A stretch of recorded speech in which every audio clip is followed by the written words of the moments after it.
بسم اللہ الرحمن الرحیم۔ محترم ناظرین و سامعین، السلام علیکم ورحمۃ اللہ وبرکاتہ۔ اقدام علیہ الصلاۃ والسلام کے پاس ایک شخص آتا ہے اور اپنے مشکلات اور مصیبتوں کے حوالے سے آقا علیہ الصلاۃ والسلام سے شکایت کرتا ہے، تو آقا علیہ الصلاۃ والسلام نے اس شخص کے لیے کیا فرمایا اور اس شخص کو پڑھنے کے لیے عمل اور وظیفہ کیا دیا، آئیے سنتے ہیں۔ سے ڈرے، اللہ اس کے لیے راستے کھول دیتا ہے اور اللہ اس کو وہاں سے دیتا ہے جہاں سے اسے گمان بھی نہیں ہوتا۔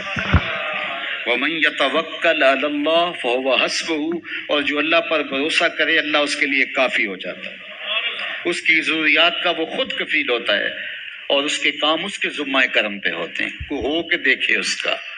تو جو اللہ سے ڈرے اللہ اس کے لیے راستے بناتا ہے۔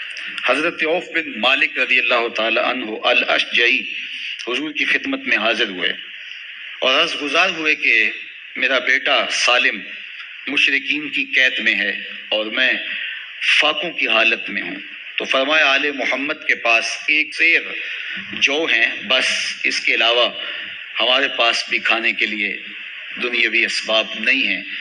کہا صبر کرو اور اللہ سے ڈرو اور لا حول ولا قوت الا باللہ کثرت کے ساتھ پڑھو۔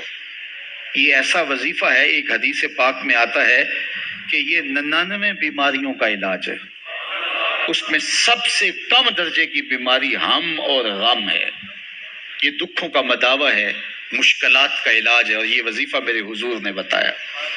حضرت ابو ذر غفاری رضی اللہ تعالیٰ عنہ کو حضور نے 5 چیزیں بتائی تھی، ان میں سے 5ویں چیز یہ تھی کہ ابو ذر کثرت کے ساتھ لا حول ولا قوت الا باللہ پڑھا کرو۔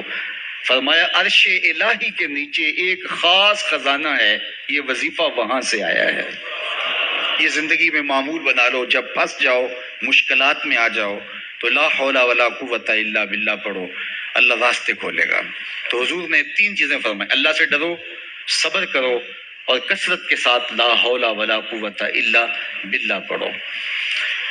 وہ فرماتے ہیں کہ میں یہ عمل شروع کیا، ابھی گھر میں بیٹھا ہی تھا کہ دروازے پہ دستک ہوئی، تو میں اٹھا کہ دروازہ کھولوں دیکھوں کہ کون ہے، تو دروازہ کھولا، دیکھا میرا بیٹا کھڑا ہے اور اس کے پیچھے 100 اونٹ کھڑے ہیں۔ تو میں نے کہا کہ تم اور یہ اونٹ؟ کہا مجھے موقع لگ گیا، میں ان کی قید سے بھاگ آیا اور آتے آتے ان کے 100 اونٹ بھی ہانک لایا ہوں۔ وَيَرْزُقْهُ مِنْ حَيْثُ لَا يَحْتَسِبُ، وہ تمہیں وہاں سے رزق دے گا جہاں سے تمہیں گمان بھی نہیں، اس کے ہو کے تو دیکھو۔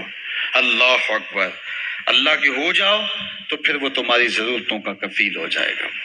فرمایا حضرت عبداللہ ابن مسعود رضی اللہ تعالیٰ عنہ نے کہ کسی شخص کو فقر و فاقہ آ جائے تو وہ لوگوں کو بتائے کہ میں آج کل بڑے مشکل حالات میں ہوں، ہر وقت لوگوں کو بتاتا رہے تو اس کی مشکل بڑھے گی، اس کی مشکلیں آسان نہیں ہوں گی اس طرح۔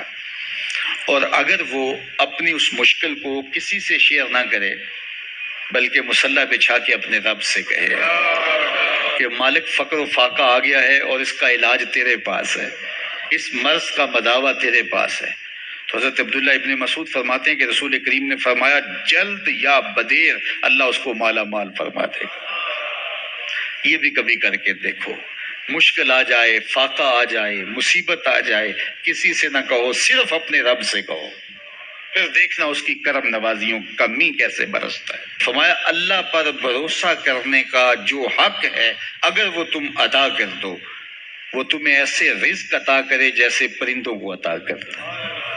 ہم تو دکان پہ جانا ہوتا ہے، فیکٹری میں جانا ہوتا ہے، ہم اپنے کاروبار پہ جانا ہوتا ہے، نوکری پہ جانا ہوتا ہے، مزدوری پہ جانا ہوتا ہے، ہمیں پتہ ہے کہاں آج صبح جانا ہے، لیکن پرندوں کو کوئی پتہ نہیں ہوتا کہاں جانا ہے، راس المال بھی نہیں ہوتا، لیکن صبح نکلتے ہیں، شام کو کبھی بھی خالی پیٹ نہیں آئے۔ بن توکل پنچھی اڑ دے، خرچ نہ پلے زیرا ہو، گھر سے خالی پیٹ نکلتے ہیں، جب واپس آتے ہیں تو پیٹ بھرے ہوئے ہوتے ہیں، اور پھر جو ان کی ضرورت ہوتی ہے اللہ وہ ساری ضرورتیں پوری کرتا ہے، جو ضرورت ان کی ہوتی ہے۔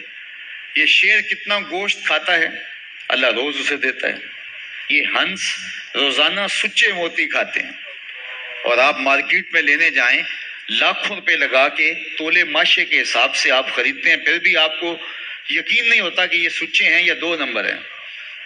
اور ہنس دنیا پہ کروڑوں جانور پائے جاتے ہیں، روز کھاتے ہیں، صبح بھی، شام بھی، دوپہر بھی، پیٹ بھر کے کھاتے ہیں، اللہ روز انہیں عطا کرے۔ سبحان اللہ۔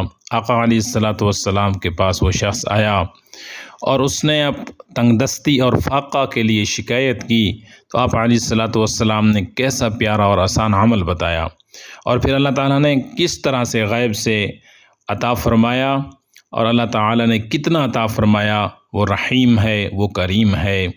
اس لیے اس وظیفہ کو بھی پڑھیں اور اللہ تعالیٰ سے خوب دعا بھی مانگیں، اور جب مشکل ہے تو اس کے اوپر صبر کریں۔ فقر و فاقہ دور کرنے والی ذات صرف اور صرف اللہ تعالیٰ کی ہے۔ السلام علیکم ورحمۃ اللہ وبرکاتہ۔